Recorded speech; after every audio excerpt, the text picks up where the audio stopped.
اللہم صلی علی سیدنا و مولانا محمد معدن الجود والکرم وآلہ وصحبہ وبارک وسلم۔ حمد و صلاۃ کے بعد عزیز دوستو، بزرگوں اور بھائیوں، قرآن مجید فرقان حمید میں سورہ قصص کے اندر اللہ تعالیٰ نے فرمایا تلک الدار الآخرۃ نجعلھا للذین لا یریدون علوا فی الارض ولا فسادا۔ فرمایا یہ آخرت کا گھر ہے۔ ایک دنیا میں انسان کا گھر ہوتا ہے، ایک آخرت کا گھر ہے۔ فرمایا یہ آخرت کا گھر ہم نے ان لوگوں کے لیے بنایا ہے جو زمین میں نہ تکبر چاہتے ہیں اور نہ فساد پھیلاتے ہیں۔ یہ آخرت کا گھر ہم نے ان لوگوں کے لیے بنایا ہے۔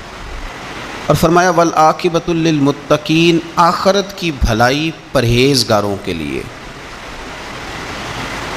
جو لوگ نہ تو تکبر چاہتے ہیں نہ فساد کرتے ہیں، جو متقی بن کے اللہ سے ڈر کے وقت گزارتے ہیں، یہ آخرت کا گھر ہم نے ان لوگوں کے لیے بنایا۔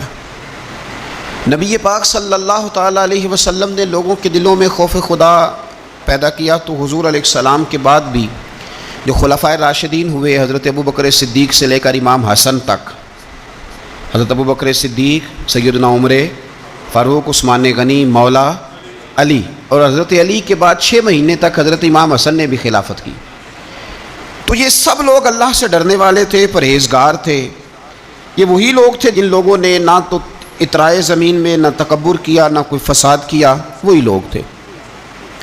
اس کے بعد پھر ملوکیت آ گئی اسلام کے اندر، بادشاہت آ گئی۔ حضرت امیر معاویہ رضی اللہ تعالیٰ عنہ پہلے بادشاہ ہیں اسلام کے، اور بعد میں جو لوگ ہوئے انہوں نے بادشاہت کی، خاندانوں کو نوازا، بڑے بڑے لوگوں کو وظیفے دیے، سیاسی چالیں بھی چلیں، بہت سارے جگہوں پہ فساد بھی ہوا، بڑے حالات خراب بھی ہوئے۔ لیکن اللہ تعالیٰ نے میرے نبی پاک علیہ السلام کے دین کو یہ کمال دیا ہے کہ یہ دین بھی موجود رہے گا اور اس پر ہمیشہ عمل کرنے والے بھی موجود رہیں گے۔ اللہ تبارک و تعالیٰ نے پھر ایک خوبصورت انسان، بنو امیہ کی حکومت تھی، اسی میں سے ایک خوبصورت دھلا ہوا، سجا ہوا، سمرا ہوا، خوشبو والا، میٹھا بھی، ٹھنڈا بھی، پیارا بھی، نیک بھی، متقی بھی، اصول والا بھی، رسول اللہ علیہ السلام کا غلام حضرت عمر بن عبدالعزیز۔ اللہ تعالیٰ نے یہ مرد مجاہد پیدا فرمایا۔ آپ مدینہ شریف میں پیدا ہوئے، آپ کے جو والد گرامی تھے وہ مصر میں گورنر تھے۔ حضرت عمر بن عبدالعزیز رحمۃ اللہ تعالیٰ علیہ کی جو والدہ ہیں وہ حضرت عمر فاروق کی پوتی ہیں، تو آپ کی رگوں میں فاروقی خون بھی تھا۔ حضرت عمر بن عبدالعزیز رحمۃ اللہ تعالیٰ علیہ کے والد گرامی نے آپ کو مدینے میں پڑھنے کے لیے چھوڑا۔ حضرت صالح بن کیسان ایک عالم اور محدث تھے، ان کے پاس آپ نے تعلیم پائی۔ اور جناب عمر بن عبدالعزیز رحمۃ اللہ تعالیٰ علیہ کے والد اگرچہ مصر میں تھے، لیکن آپ کو مدینہ میں رکھا، آپ نے مکمل تعلیم حاصل کی، علم حاصل کیا، چھوٹی سی عمر میں قرآن پاک کے حافظ بھی ہو گئے۔ پھر جب بڑے ہوئے تو اللہ نے یہ موقع دیا، چونکہ خاندان کی حکومت تھی تو آپ مدینہ شریف کے گورنر بنے، اور مدینہ منورہ کے ساتھ ساتھ آپ کو طائف کی حکومت بھی ملی، مکہ مکرمہ کی حکومت بھی ملی۔ پھر بعض جگہ پہ تو یہ ہے کہ آپ نے خود کسی وجہ سے استعفیٰ دیا، اور بعض جگہ یہ ہے کہ سازش کر کے آپ کو معزول کیا گیا۔ لیکن حضرت عمر بن عبدالعزیز نیک بڑے تھے، پرہیزگار بڑے تھے، پر خوش لباس بھی بڑے تھے۔ خادم کو جب بھیجتے تھے بازار تو کہتے تھے جو سب سے مہنگا جوڑا ہو وہ خرید کے لانا۔ خوشبو بہترین استعمال کرتے تھے۔ جب گزرتے تھے تو لوگوں کو پتہ چلتا تھا کہ کوئی عام نہیں گزرا، عمر بن عبدالعزیز گزرے۔ جب تک گورنر رہے، جب تک خاندان میں رہے، ماحول اور رہا۔ سلیمان بن عبد الملک خلیفہ جب جانے لگے تو انہیں وصیت کر دی کہ میرے بعد عمر بن عبدالعزیز خلیفہ ہوں گے۔ یہاں تو لوگوں کو عہدہ ملے تو لوگوں کی کیفیت بدل جاتی ہے نا، لیکن جب حضرت عمر بن عبدالعزیز کا اعلان ہوا تو رونے لگے، ایک کونے میں بیٹھ کے رونے لگے، فرمانے لگے مجھے امید نہیں تھی کہ وہ اتنا بڑا بوجھ میرے کندھوں پہ ڈال کے چلا جائے گا۔ اتنے سارے لوگوں کا بوجھ، اتنے سارے لوگوں کی آزمائش۔ خیر چونکہ وصیت تھی، آپ کی بیعت لی گئی۔ بیعت لینے کے بعد آپ ممبر پہ چڑھے تو فرمایا لوگوں میں تمہیں آزاد کرتا ہوں، اگر تم میرے علاوہ کسی کو حکمران بنانا چاہو تو مجھے کوئی اعتراض نہیں ہے۔ لوگوں نے کہا نہیں، آپ ہی ہمارے حکمران ہوں گے۔ حضرت عمر بن عبدالعزیز دنیا اسلام کے اندر ایسی مثال ہیں، اچھی طرح سمجھ لیں کہ جب حالات اب نہیں اب تر ہو گئے تھے، بد نہیں بدترین ہو گئے تھے، اور بڑے بڑے لوگوں نے عجیب ماحول گھڑ لیے تھے، اس ماحول میں آئے، لمبی نہیں 2.5 سال حکومت کی صرف، لیکن لوگوں کو حضرت صدیق اکبر کی یاد آنے لگی، لوگوں کو سیدنا فاروق اعظم کیا۔ آپ کی جو بیوی تھی وہ بھی بادشاہ کی بیٹی تھی، بادشاہ کی بیوی بھی بن گئی۔ پہلے دن اپنی بیوی سے کہا کہ اب ہم بن گئے ہیں امیر، اب ہمارے ذمہ بہت ساری ذمہ داریاں ہیں، اب حالات اس طرح کے نہیں ہوں گے جس طرح کے پہلے ہوا کرتے تھے، اب تمہیں میرا ساتھ دینا ہے، اپنا سارا زیور دو، میں بیت المال میں جمع کرانا چاہتا ہوں۔ یہ بڑا مشکل کام ہوتا ہے کسی خاتون کے لیے، سارا مال وہاں جمع کرا دیا۔ پہلے دن ہی سارے کپڑے سپڑے حضرت عمر نے اپنے خیرات کر دیے، سادہ لباس پہن لیا، اور بڑی تھوڑی غذا گھر میں آتی تھی، بیت المال سے تھوڑا سا وظیفہ، جائیدادیں ساری دے دیں اللہ کے راستے میں، غریبوں میں بانٹ دیں۔ ایک دن گھر میں تشریف لائے تو بچیوں نے منہ پہ ہاتھ رکھ لیا۔ حضرت عمر بن عبدالعزیز بات کرتے ہیں تو بیٹیاں منہ چھپا لیتی ہیں۔ پتر کیا بات ہے بیٹے، میرے منہ سے بدبو آ رہی ہے، منہ چھپاتی ہو؟ تو بچیاں خاموش ہوئیں۔ جب دوبارہ پوچھا تو کہنے لگے ابا جی جو آپ خرچہ دیتے ہیں نا اس میں 2 وقت روٹی نہیں پک سکتی۔ اور یارو میں آپ کو وقت کے امیر کی بات سنا رہا ہوں، یہ جو رکھ رکھا ہو میں نے اور آپ نے بنا لیا ہے تو خرچے اتنے بڑھا لیے کہ ہم الجھ گئے، ہم سے پورے نہیں ہوتے۔ لیکن جنہوں نے اولادوں کو سادہ رکھا، حالات قابو میں رکھنے میں کامیاب ہوئے، بچ گئے۔ میرے نبی کریم صلی اللہ علیہ وسلم نے فرمایا جو ضرورت کے مطابق جسے اللہ نے روزی دے دی وہ کامیاب ہو گیا، لیکن ہم بہت الجھ گئے، بہت دور نکل گئے۔ بیٹیوں نے منہ میں ہاتھ رکھا، پتر کیا بات ہے ابا جی، جتنے پیسے آپ لاتے ہیں 2 وقت کی روٹی نہیں پک سکتی، تو ہم نے پیاز سے روٹی کھائی ہے، منہ سے بدبو آ رہی ہے، تو اس لیے آپ کے سامنے منہ نہیں کھولا کہ آپ کو کراہت ہوگی۔ تو حضرت عمر بن عبدالعزیز آنکھوں میں آنسو تو آئے، پر کہنے لگے یا اللہ تیرا شکر ہے کہ جس جگہ میں اپنی اولاد کو کھڑا کرنا چاہتا تھا میری اولاد وہاں کھڑی ہو گئی ہے۔ یہ پیاز سے روٹی کھا کے بھی شکر ادا کرتی، پیاز سے روٹی کھا کے بھی۔ آپ یقین کریں میرے ابا جی میری والدہ سے کہتے تھے کہ بڑولے میں گندم میں نے ڈلوا دی ہے، یہ میری ذمہ داری تھی، اب اچار کا ایک مرتبان بنا لے تو انشاءاللہ گرمیاں مسئلہ کوئی نہیں۔ میں نے دیکھا ہے انہیں پیاز سے روٹی کھاتے، میں نے دیکھا ہے وہ ایک پیاز سے روٹی کھاتے اور پیاز روٹی کے اوپر رکھ لیتے، اور آخر میں ان کا چہرہ جب ہم لوگ دیکھتے تو وہ کہتے اللہ تیرا کتنا شکر ہے، سوال نہیں کرنا پڑا، گندم بھی اپنی تھی، پیاز بھی اپنا تھا، گھر میں میں نے بچوں کے بیچ بیٹھ کے روٹی کھا لی، اور یوں لگتا تھا کہ وجود بھی ان کا سارا شکریہ ادا کرتا ہے، صرف زبان نہیں۔ حضرت عمر بن عبدالعزیز نے اپنے گھر کے اندر عید والے دن بیٹیوں نے کہا ابا جی جوڑے پرانے ہیں، یارو ہو جاتا ہے، بس تھوڑا سا نا توجہ کی ضرورت ہے، ہو جاتا ہے، نئے کپڑے لینے ہیں۔ اب ایک گھر میں شادی ہوتی ہے تو اس گھر سے تعلق رکھنے والے ہر گھر میں شادی سمجھنے شروع ہو گئی، لاکھوں روپے کا مال صرف کپڑوں پہ، جوتوں پہ اور ان کے لوازمات پہ لگتا ہے۔ غربت کیسے ختم ہوگی؟ حالات کیسے ٹھیک ہوں گے؟ پردیس میں جانے والے واپس کیسے آئیں گے؟ کس طرح یہ ماحول ٹھیک ہوگا جب اخراجات اتنے بڑھا لیے جائیں؟ حضرت عمر بن عبدالعزیز رحمۃ اللہ علیہ کی بیٹیوں نے کہا عید پہ کپڑے لینے، ضد کی تو جناب عمر نے اپنے وزیر خزانہ کو خط لکھا، فرمایا 1 مہینے کی تنخواہ مجھے ایڈوانس دے دو، بیٹیوں کے کپڑے لینے ہیں۔ تو جب بادشاہ عمر بن عبدالعزیز جیسا ہو تو پھر وزیر بھی نیک ہی ہوتے ہیں، وزیر بھی نیک۔ تو وزیر کہنے لگا حضور کچھ باتیں آپ سے سیکھی ہیں، اگر اجازت دیں تو کر لوں؟ کہا جناب کرو۔ کہنے لگے آپ 1 مہینے کی تنخواہ ایڈوانس مانگ رہے ہیں، آپ 1 مہینے تک زندہ رہیں گے؟ یہ آپ سے سیکھی ہوئی باتیں۔ حضرت عمر بن عبدالعزیز کہنے لگے رب تیرا بھلا کرے، تو نے سوئے ہوئے عمر کو پھر سے جگا دیا۔ بیٹیوں سے آ کے کہنے لگے پتر پرانے کپڑے دھو کے پہن لو، اگر کپڑے دھو کے پہن لوگی اور پہن کے رب کی بارگاہ میں کھڑے ہوگی تو رب تو پہلے ہی بڑا قبول فرمانے والا ہے، اللہ تو پہلے ہی بڑا قبول کرنے والا ہے۔ تو صاحب یاد رکھیں حضرت عمر بن عبدالعزیز نے اپنے گھر کے اندر یہ ماحول پیدا کیا، اپنے گھر کے اندر یہ کیفیات آپ نے بنائیں، بنا کر کے سجائیں۔ میرے عزیز یاد رکھیں، کچھ چیزیں ایسی ہوتی ہیں جن پر انسان اگر توجہ کر لے تو آسانی سے معاملات ٹھیک ہو جاتے ہیں۔ حضرت عمر بن عبدالعزیز نے خود بھی سادگی اختیار کی، آپ کے بچوں نے بھی سادگی۔ ہوتا یہ ہے کہ جس طرح کا حکمران ہوتا ہے نا، رعایا پر اس کے اثرات ہوتے ہیں، یہ ایک اصولی بات ہے۔ جس طرح کا حکمران ہو، رعایا پر اس کا اس طرح کا۔ ولید بن عبد الملک جب حکمران تھا نا، تو اسے عمارتیں بنانے کا بڑا شوق تھا، بڑی بڑی بلڈنگیں کھڑی کرنا، بڑے بڑے محلات بنانا۔ تو اس زمانے میں ہر آدمی بلڈنگ کی بات کرتا تھا، ہر آدمی جو ہوتا تھا وہ کسی نہ کسی نئے مٹیریل کی بات کرتا تھا، نئے نقشے کی بات کرتا تھا۔ جب سلیمان بن عبد الملک حکمران بنا تو سلیمان بن عبد الملک جو تھا اس کو شوق تھا شادیاں کرنے کا، یہ بھی شوق ہوتا ہے بادشاہوں۔ اس زمانے میں لوگ شادی کی بات کرتے تھے، نکاح کی بات کرتے تھے، بیاہ کی بات کرتے تھے۔ تو پورے ماحول کے اندر ایک چیز پیدا ہو گئی تھی۔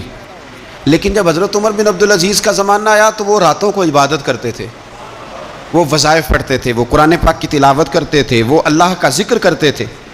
تو پھر ایک ماحول بن گیا جو ذکر الہی کا ماحول تھا، پھر ایک ماحول بن گیا جو تقوی کا ماحول تھا، پھر ایک ماحول مارد وجود میں آیا جو پرہیزگاری کا ماحول تھا۔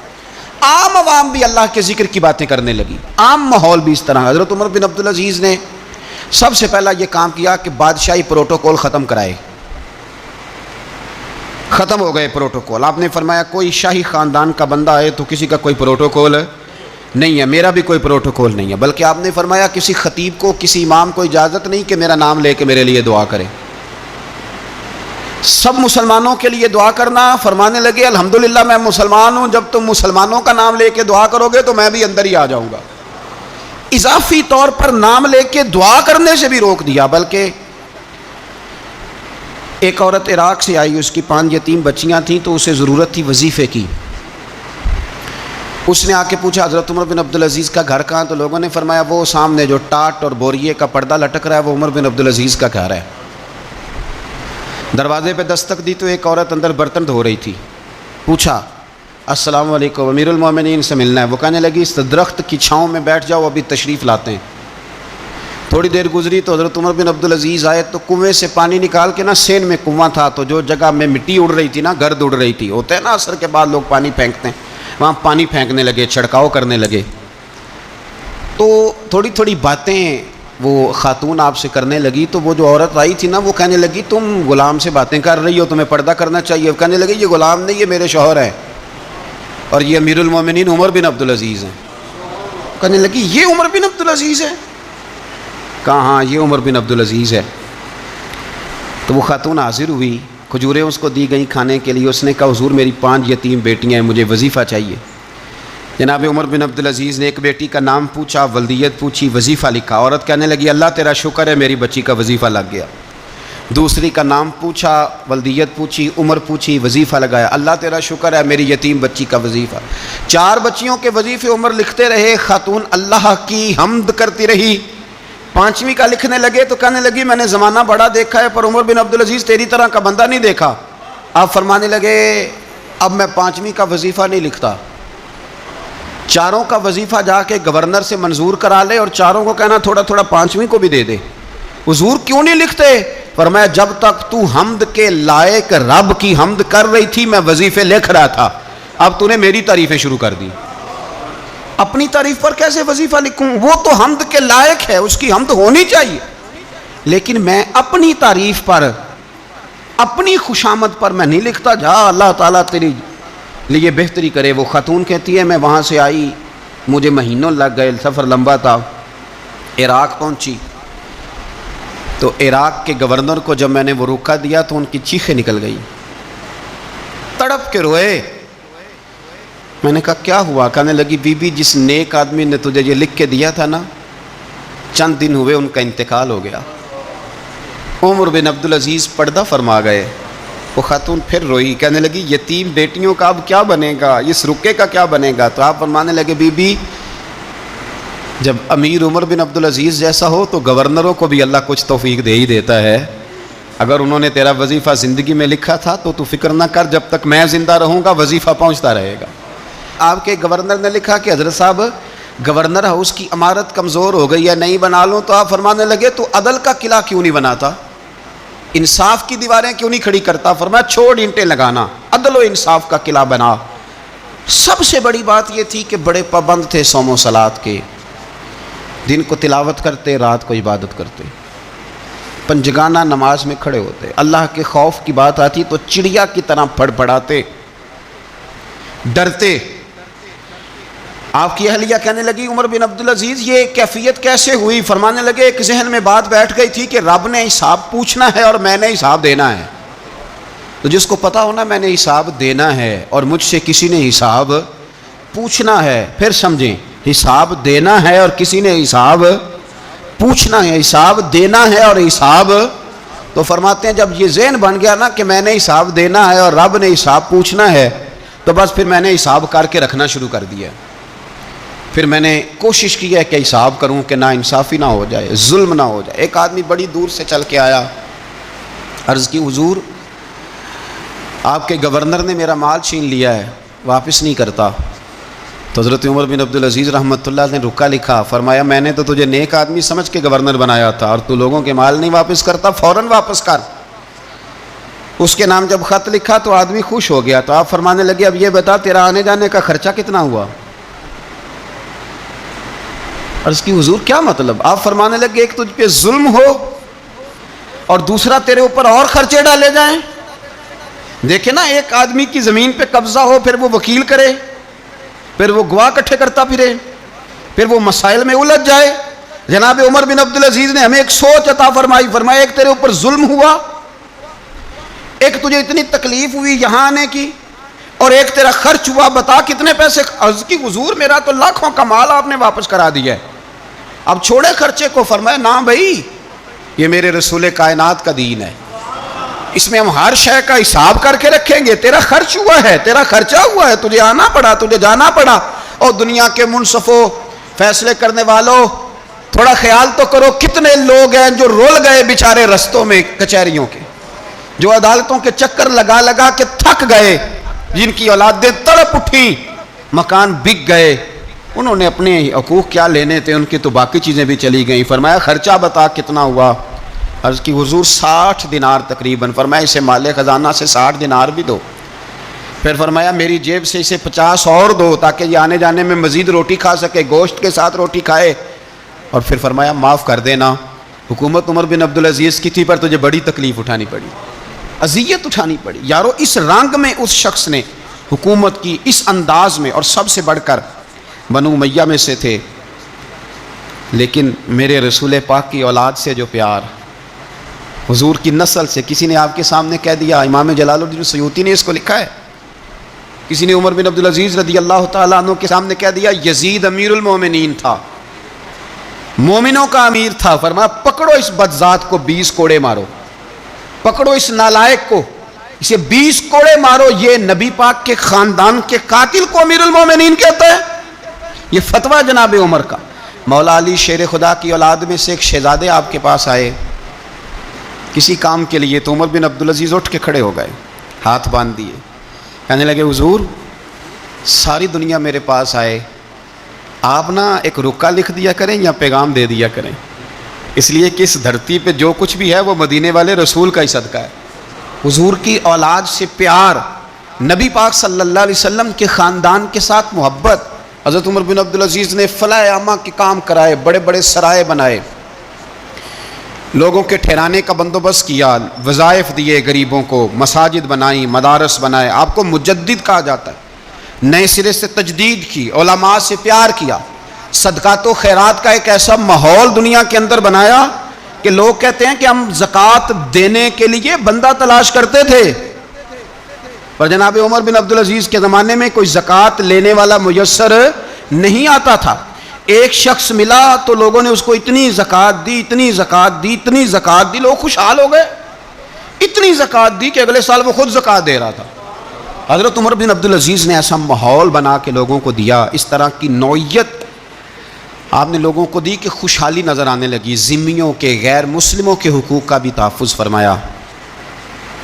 39 سال عمر پائی صرف, نمازیں بھی پڑھ گئے، صدقے بھی دے گئے، عبادتیں بھی کر گئے، 2.5 سال حکومت بھی کر گئے، اللہ رسول کو راضی بھی کر گئے۔ عمر پائی 39، پورے 40 نہیں، 39 سال عمر پائی، اتنا کچھ کر گئے۔ ہم تو بھی انتظار میں رہتے، ہم تو بھی انتظار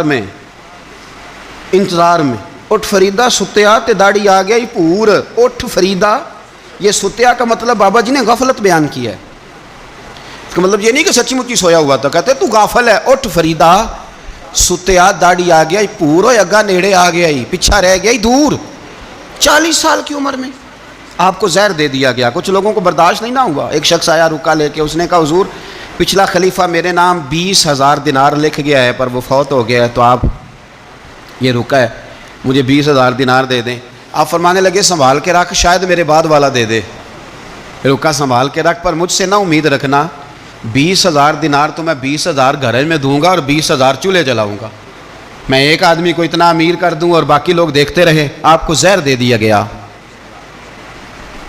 بیمار رہے، بچوں کو بلایا، فرمایا بیٹا میں جہنم سے ڈر گیا تھا، تمہارے لیے مال نہیں جمع کر سکا، بزدل نکلا، شدید علیل ہو گئے۔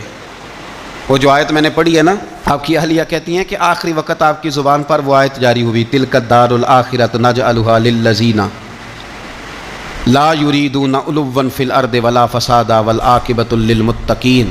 فرمایا یہ آخرت کا گھر ہے، ان لوگوں کو ملے گا جو نہ زمین میں تکبر کرتے ہیں نہ فساد چاہتے ہیں۔ یہ آیت پڑھی اور روح پرواز کر گئی۔ مرنے سے پہلے، وصال سے پہلے 10 دینار یا 20 دینار دے کے اپنے بیٹے کو بھیجا، فرمایا گاؤں میں جاؤ اور میرے لیے زمین خریدو قبر کے لیے، اور اگر گاؤں والے خوشی سے دے دیں تو خریدنا، اور اگر انہیں دقت ہو تو انہیں تنگ نہ کرنا۔ 10 دینار کی زمین خریدنے کے لیے جب بیٹا جانے لگا تو اس نے کہا حضور کچھ لوگوں کی خواہش ہے کہ آپ کا جسد خاکی مدینے لے جایا جائے اور نبی پاک علیہ السلام کے پہلو میں آپ کو دفن کیا جائے۔ آپ فرمانے لگے پتر میں اس قابل نہیں ہوں کہ حضور کے ساتھ دفن کیا جائے، نہ میں اس قابل نہیں ہوں، اس طرح کرنا میرے پاس حضور کے کچھ ناخن اور بال ہیں، جب میرا انتقال ہو جائے تو میری قبر میں رکھ دینا۔ اور پھر حضرت عمر بن عبدالعزیز نے فرمایا مجھے نہ سستا کفن دینا 2 دینار کا، اس سے زیادہ کفن نہ دینا، 2 دینار کا کفن۔ حضور آپ کا مال ہے کچھ پڑا ہوا تو اس میں سے اچھا کپڑا خریدا جا سکتا ہے، فرمایا نہ بھائی 2 دینار کا کفن خریدنا۔ حضور کیوں؟ فرمایا اس لیے کہ اگر میں نیک ہوا تو اللہ مجھے جنت کا لباس عطا فرما دے گا، اگر میں بد ہوا تو یہ بھی تو پھاٹی جائے گا، چیر دیا جائے گا، قبر توڑ دے گی پسلیاں، لہٰذا مجھے مہنگا کفن نہ دینا، 2 دینار کا۔ آپ کے وصال سے کچھ عرصہ پہلے نا آپ نے ایک قاصد بھیجا روم کے بادشاہ کے پاس، وہ گیا تو وہاں اس نے ایک عجیب منظر دیکھا کہ وہاں ایک حافظ قرآن نابینا آدمی قید ہے، اس کی آنکھیں موجود نہیں ہیں اور وہ چکی چلاتا ہے، آٹا پیستا ہے۔ اس قاصد نے اس سے پوچھا تو یہاں کب سے ہے اور یہ تیرے ساتھ معاملہ کیسے ہوا؟ تو وہ کہنے لگا مجھے انہوں نے گرفتار کر لیا، پھر مجھے کہنے لگے عیسائی ہو جا، میں نے انکار کیا تو انہوں نے میری آنکھیں نکال دیں، اب میں صبح شام یہ تھوڑا سا کام کرتا ہوں، چکی پیستا ہوں تو روٹی دے دیتے ہیں۔ وہ قاصد حضرت عمر بن عبدالعزیز کے پاس آیا اور آ کے کہا حضور ایک اس طرح کا مسلمان روم کے بادشاہ کے پاس قید ہے، ایک مسلمان کی تکلیف۔ حضرت عمر بن عبدالعزیز نے جب سنا تو رو پڑے، اور میں وہ قید ہے اور وہاں قید ہے اور ہم یہاں آرام سے بیٹھے ہیں۔ فوراً رکا لکھا، قاصد سے کہنے لگے واپس جا، روم کے بادشاہ کو جا کے کہہ کہ اس نابینا قیدی کو فوراً آزاد کرے، ورنہ میں ایک ایسا لشکر بھیجوں گا کہ اتنا بڑا لشکر بھیجوں گا کہ اس کا پہلا آدمی تیرے پاس ہوگا اور آخری میرے پاس ہوگا، اور تجھے پھر وہ بندہ چھوڑنا پڑے گا، تو ابھی چھوڑ دے، میں تجھے پیغام دے رہا ہوں۔ وہ قاصد کہتا ہے جب میں رکا لے کے پہنچا، ظاہر ہے بڑا لمبا سفر ہوتا تھا، آنے جانے میں مہینوں بھی لگ جاتے تھے، کہتے میں نے رکا دیا تو اس نے پڑھا، کہنے لگا میری طرف دیکھ کے رکا میں نے پڑھ لیا ہے، علماء علماء کو جانتے ہیں، تاجر تاجروں کو جانتے ہیں، تو بادشاہ بھی بادشاہوں کو جانتے ہیں۔ فرمایا تم مسلمان ہو میں نہیں ہوں، پر اتنی تم اس درویش کی قدر کرتے ہو میں تم سب سے بڑھ کر قدر کرتا ہوں، میں اس بندے کو لشکر لے کے آنے کی تکلیف نہیں دوں گا، میں ویسے ہی قیدی آزاد کرنے لگا، تم لے جاؤ۔ کہتے ہیں مجھے چند دن وہاں رہنا پڑا، کچھ لوازمات تھے جن کے لیے رکنا پڑا، ایک دن میں شاہ روم کے دربار میں گیا تو وہ تخت سے نیچے اتر کے رو رہا تھا اور اس کی ہچکی بندھی تھی اور اس کے سینے سے آواز نکل رہی تھی. میں نے پوچھا لوگوں سے کیا ہوا؟ کہنے لگے خود ہی پوچھ لو. میں نے جا کے کہا بادشاہ کیا ہوا، کیوں رو رہے ہو؟ تو کہنے لگا آج دھرتی کا حسن اٹھ گیا ہے، آج سنگار ختم ہو گیا، آج دھرتی کا حسن اٹھ گیا. میں نے کہا کیا ہوا؟ کہنے لگے عمر بن عبدالعزیز انتقال کر گئے، تمہارا امیر چلا گیا. تو میرے دل میں خیال آیا، میں نے آہ بھری. میں نے کہا پھر ہمارے لیے کیا حکم ہے؟ تو فرمانے لگے وہ چلتا پھرتا راہب تھا، لوگوں کے پاس کچھ نہیں ہوتا تو وہ فقیر ہوتے ہیں، پر اس کے قدموں میں تو خزانے تھے، پر وہ پھر بھی فقیر تھا. فرمایا اس کا حکم اگر میں زندگی میں مانتا تھا تو مرنے کے بعد بھی بات مانی جائے گی، تمہارا قیدی بھی تمہیں واپس کیا جائے گا اور عمر بن عبدالعزیز کی بات بھی سنی جائے گی. کسی نے حضرت عبداللہ ابن مبارک سے کہا بڑے زاہد ہیں، آپ نے دنیا چھوڑ دی. فرمایا میں تو عالم فاضل ہو کے زاہد ہوں. زاہد تو اصل میں عمر بن عبدالعزیز تھے جو بادشاہ ہو کے زاہد تھے. مالک بن دینار بھی کہتے تھے وہ بادشاہ ہو کے زاہد ہیں. ان کا انتقال ہوا تو خواجہ حسن بصری فرمانے لگے آج دنیا سے بہترین آدمی چلا گیا.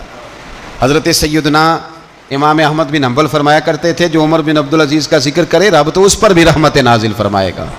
ارے یہ تو وہ شخص ہے کہ جب تک موجود تھا تو حسن موجود تھا، اور آج بھی ان کا ذکر کریں تو اللہ دلوں میں نور پیدا کر دیتا ہے.